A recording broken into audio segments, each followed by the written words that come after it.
Welcome back, problem solvers.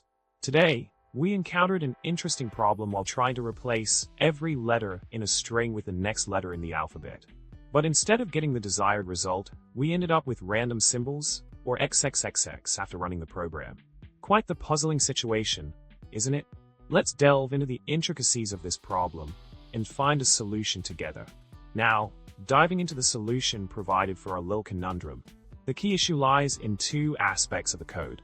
Firstly, when the index reaches the end of the array, h equals 25, attempting to access the next element leads to chaos, resulting in those random symbols. Secondly, even after replacing a character, the code keeps searching for another match and replaces it as well, leading to unexpected outcomes. To overcome these hurdles, we can tweak our code by using a clever if statement.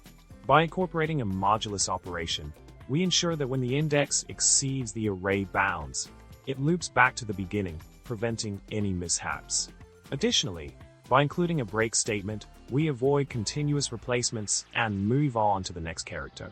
A simple yet effective solution to our problem.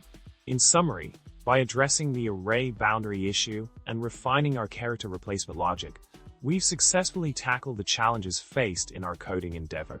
Remember, a keen eye for detail and a pinch of cleverness can go a long way in overcoming unexpected hurdles.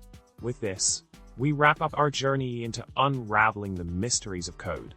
Keep exploring, keep experimenting, and most importantly, keep coding. Don't forget to like, subscribe, and comment below. After all, who doesn't love a good coding adventure? Until next time, happy coding!